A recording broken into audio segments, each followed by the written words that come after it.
Yo, what is going on, everybody? It is Bavarian, guys, and welcome back to another video.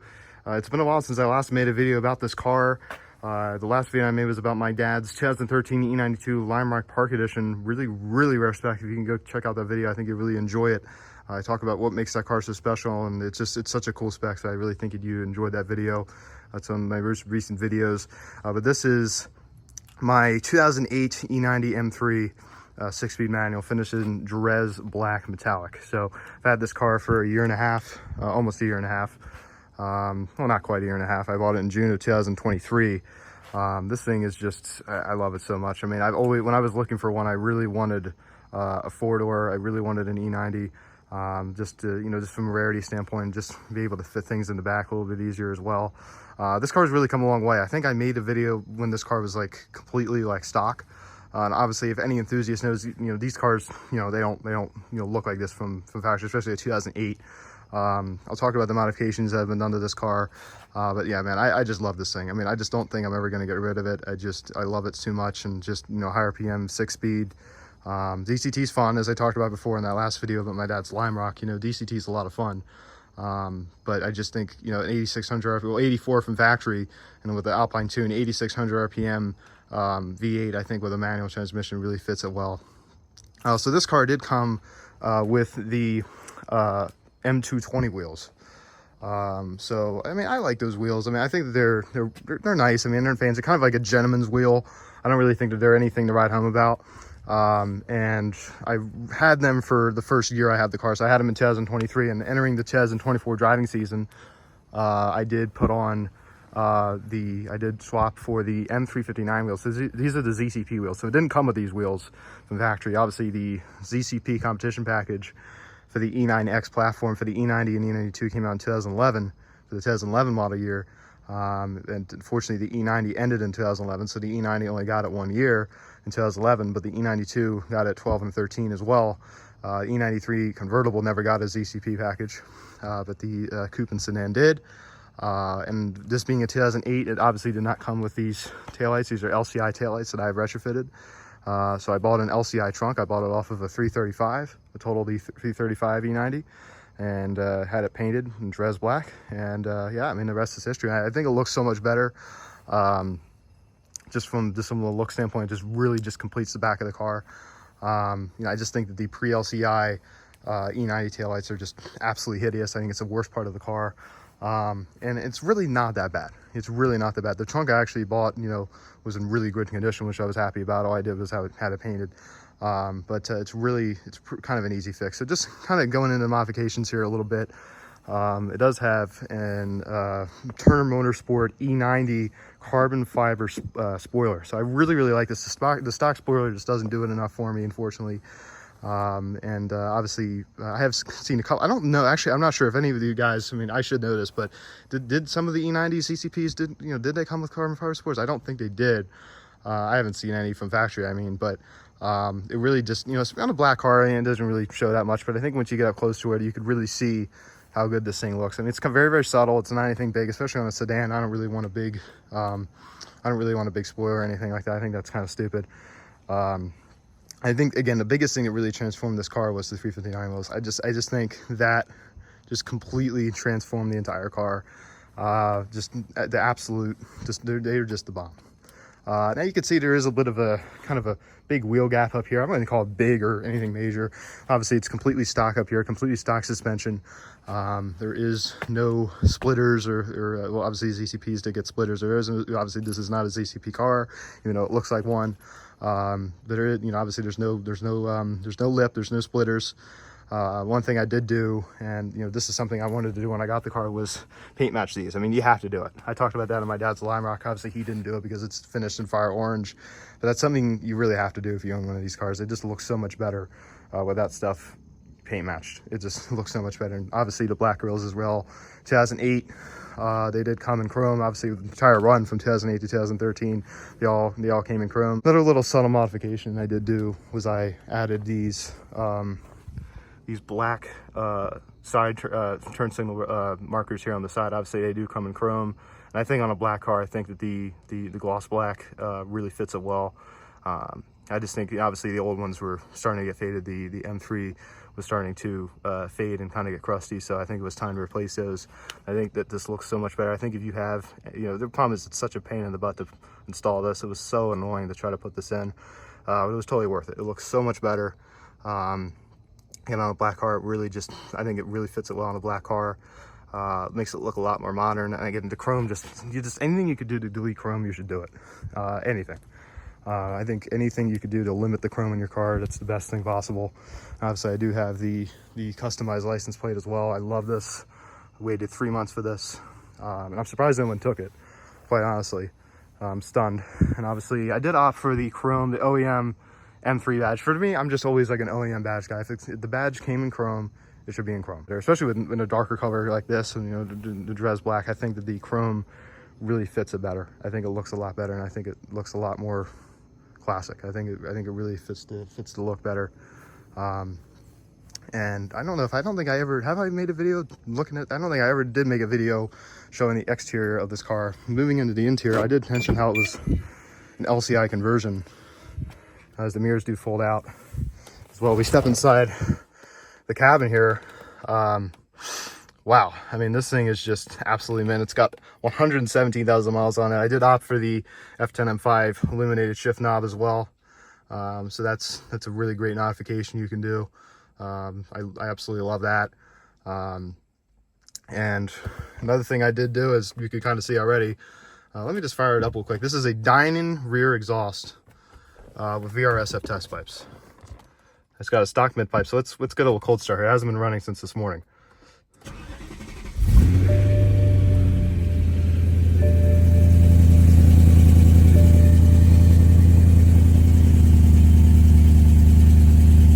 Okay, so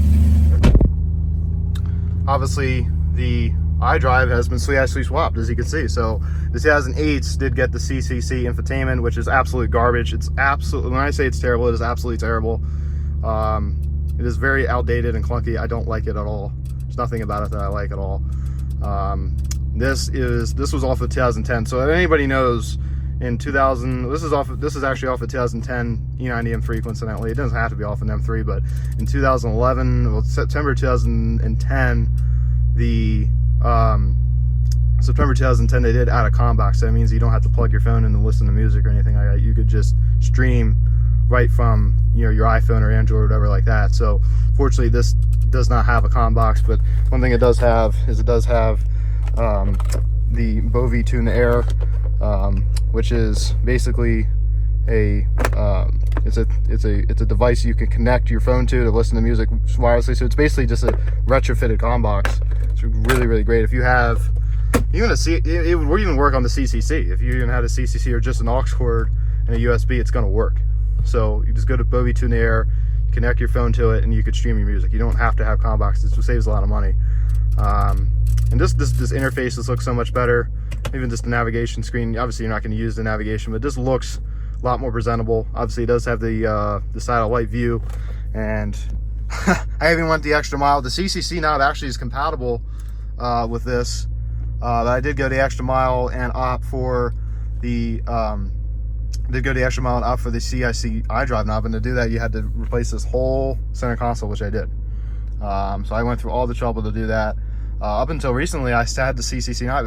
This retrofit has been for like a year. So I did this last August. I did the iDrive swap, and I still had the old iDrive wheel. And up until recently, I had just actually swapped for this. So I think that this really adds to the, you know, obviously the shortcut buttons as well. But one thing that really was bothering me a lot was when you would look inside this car. Obviously you could tell the taillights are LCI, but any enthusiast could look and see the iDrive knob of CCC and just automatically see it's an 08. So now there's very little things in this car I could tell you it's a 2008. The two of them being right here. So obviously the ring around the start button in 2009 was changed. It wasn't all chrome like this. It had a little bit of black, and then it had chrome right around the trim, but the ring around was black, and then the cup holders also had a aluminum strip on the LCI cup holder. So those are the only two things that can show that the car is a 2008. And again, like, they're so minor that hardly anybody's probably even going to notice it, right? But this is a black extended Navola leather. So this is extended leather. You can see it's all on the dash down here. A lot of people think that the extended leather on an E9X, you know, in black is kind of a waste because you can't really see it. But to me, I mean, you can still see that it's different from the regular just plastic they put in. I think it looks really good. I think it looks really, you know, really, and especially, you know, an M3 like this, even going back to 2008, I think it really, you know, steps it up a little bit. And even the smell in here really smells good in here. Really, just the leather, you could just smell it. And the steering wheel as well. Obviously, the stock steering wheels, I'm not a big fan of on the E9Xs. I'm really not. I think that they could be more exciting. I think they just don't really excite me that much. This car did come with a when I bought it, it had a ZCP steering wheel on it, and it was, you know, the one with the blue stripe up here, and it was completely cooked, right? The Alcantara was faded. It was like sticky. It was sticky. The steering wheel was sticky. The blue stripe up here was faded completely. It was like black. So I did replace it and get the red stripe, and obviously I did swap for the red start button and the red M button from IND. I think it's kind of a stupid little mod, but I think that really goes a long way, because anything you could do to try to make the car your own, you know. And I think that's one thing too, is, you know, you want to try to, you know, if you own a car like this, you want to make it your own, you know. That's why I have the exhaust. That's why I have, you know, swapped for the wheels. You want to make it your own, you know. I think that's really important, you know, for any enthusiast. So I want to take it out in a little spin with you real quick, because I just want to show you how it drives. It's a lot of fun. Okay, so driving the E90 M3, again, it is cold right now. I'll put the window down a little bit, that way you can hear. It is a little bit cold right now. Put it in gear here.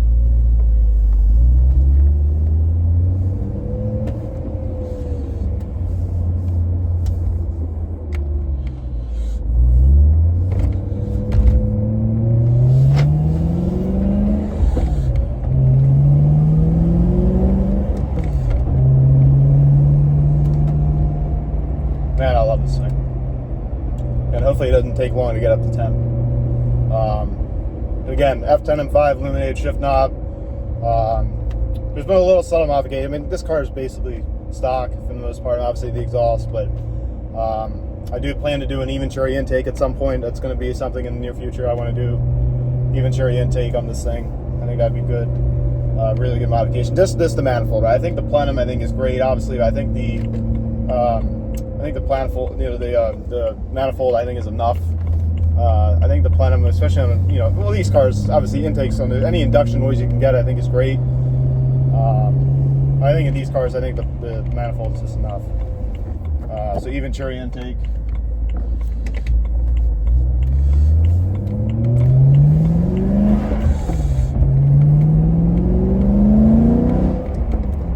Hear that exhaust a little bit.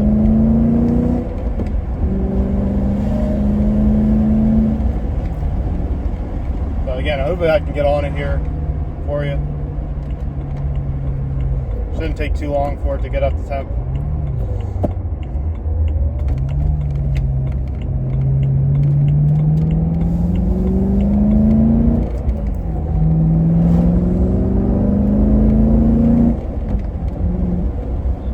And I think another thing too is DCT in the manual, right? And that's something that, you know, I really thought of, because my dad has had his E92 as Lime Rock for several years, and I have driven it before. Actually, when I was looking for one, you know, obviously I did have it. I was looking for. I really wanted a manual, just because, you know, I'd driven his before.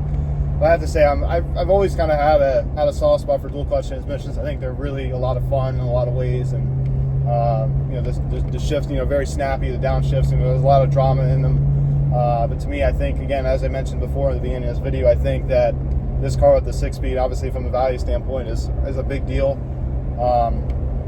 Also, I just think that an 8600 RPM V8 with a 6-speed manual, I think that there's something like really nostalgic about that, and I think that it's really cool, you know, to have one. I think it's really cool. Again, the DCT is a lot of fun. I've driven stock DCTs. I've driven GTS tuned DCTs. And I think they're both a lot of fun.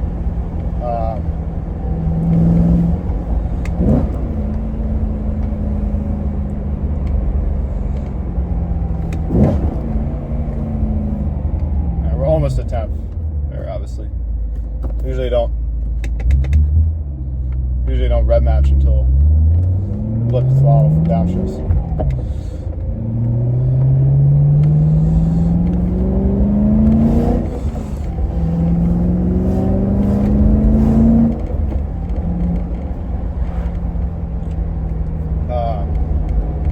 Yeah, I mean, I think that, you know, there's not many cars out there like that. I mean, obviously, you know, you got the E90 M3, you know, at a, you know, high RPM V10. Obviously, you got the reliability issues. And what are we doing here, man? Come on.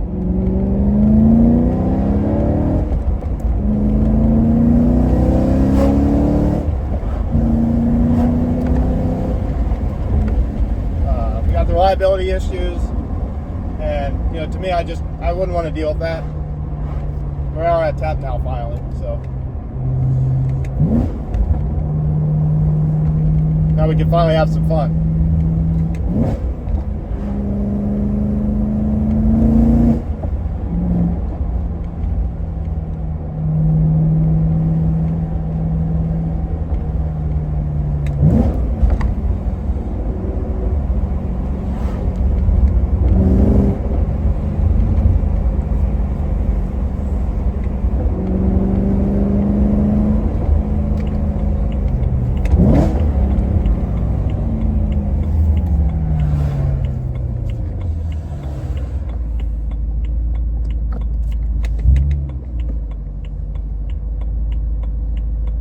Darn it, why didn't I go?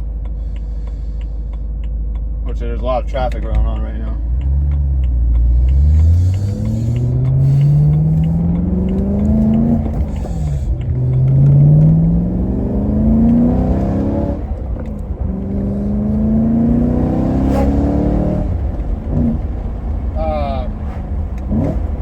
I think one thing I really like about this exhaust is it's got a nice sound to it. But it's not too loud, you know, and I think that that's something that, you know, I think is very charming about a car like this, is that obviously the primary cats are gone, you know, through the test pipes, but it's not obnoxious. There's no drone at all. Like right now, you can tell there's a little bass, but there's no drone. There's no mogging like a muffler delete or something like that. Like it's it's throaty. When you're cruising around town, it's not that loud, but when your foot's in it, it's loud, and that's what you want. You know, I'd say it's more than OE Plus, just simply because like you cannot have a catted E9X. That's my opinion. You just can't. It's too quiet. It's way too quiet. You don't obviously, you know, full on catless, you know, like a straight pipe. I think that's way too loud. But you can't have. You have to at least do test pipes or something. Obviously, the downshifts are a lot of fun in this car, too.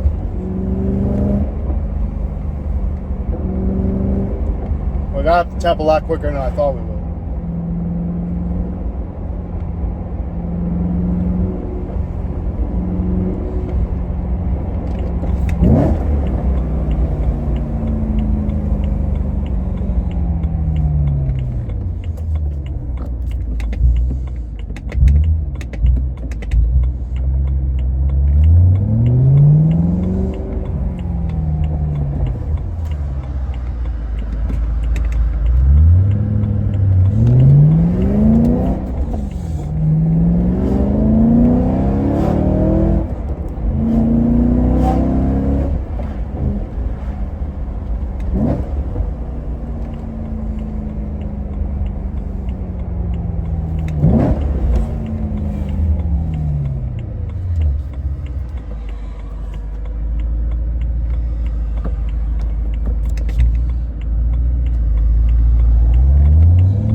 Again, that's the great thing about this car too. I mean, yeah, the F80 is fast, you know, F8X is fast, the G8X is fast, but one thing it doesn't have, it's a lot of torque down low. This thing doesn't have a lot of torque down low, so you really got to get high in the revs to really access the 298 pound-foot of torque this car has from stock. That's what makes it fun. It's not all, you have to go and get it. It's not all there for you in the low end.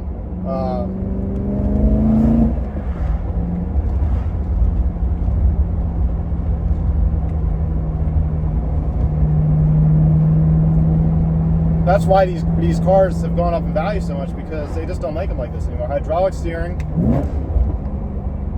8,600 RPM or 8,400 RPM from factory. You know, it's high RPM V8. They just don't make them like this anymore.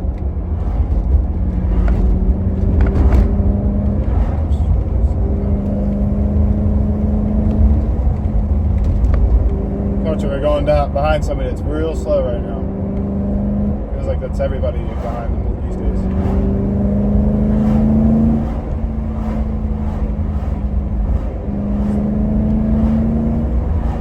So that's the thing. I'm barely even giving it gas right now. Now I'm going to put my foot in it. It gets a lot of. There's a lot of chatter. There's a lot of chatter.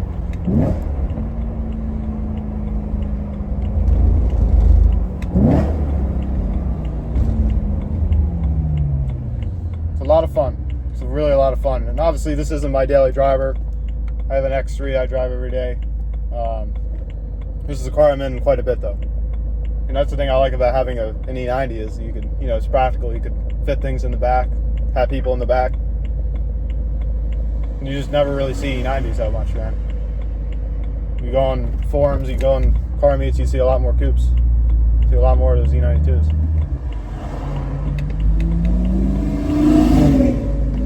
An old Mustang one time.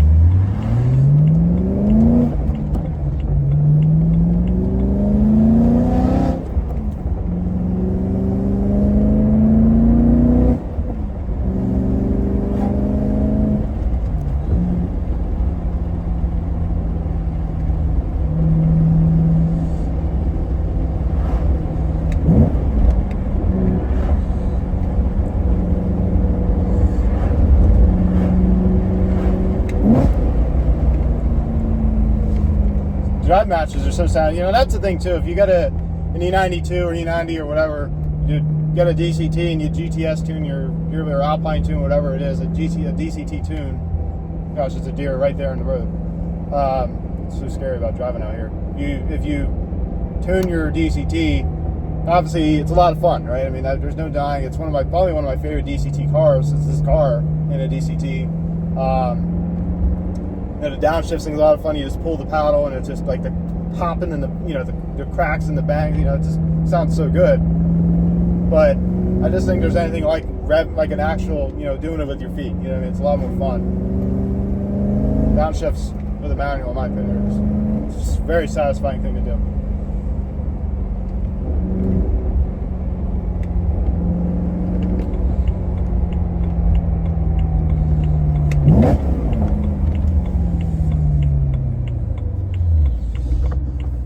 I'm going to take it out of M mode here. We're about to enter back into the neighborhood. I'm going to let it kind of cool down a little bit here.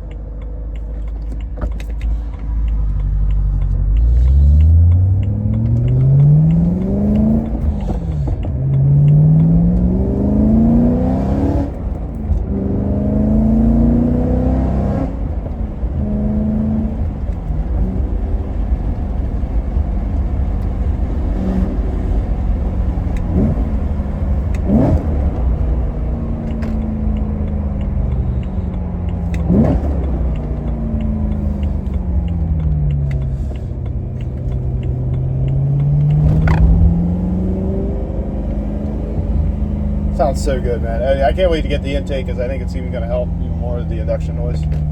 People say intakes don't do much on, normal aspirated cars. That may be true, but on this thing, it definitely adds a bit of a spark from a noise standpoint. Obviously, neither of these cars don't push a lot of power, but you don't buy this car for speed. Like, that's the thing. Like, yeah, it's an M3. Yeah, it's over 400 horsepower. It was over 414 horsepower. But they don't seem like crazy fast, You hop in a big turbo 335 E90, it's going to destroy this thing. That's not the point. The point is the sound, everything else, the handling, everything. This car sparks a lot of joy.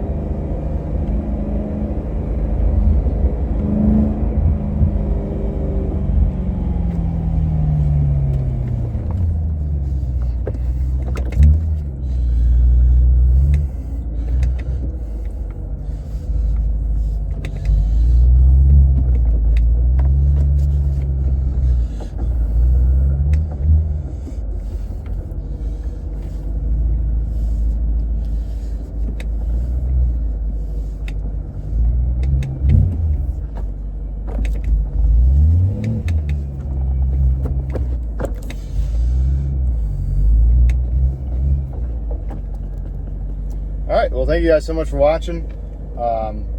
I could do a real review of this car. I mean, I love this thing. I mean, it's really just, I mean, I hope that, you know, previously I had a ZHP. I had another 330 as well that were both manuals, and, you know, I love those cars, but this is obviously the best thing ever. It just really is. And, you know, hopefully I could add like a nice 996, you know, 911 someday, or 997 or something like that. I'd love to get another ZHP, but this thing will always be in the stable. It's a lot of fun to drive, and you just don't make them like this anymore, man.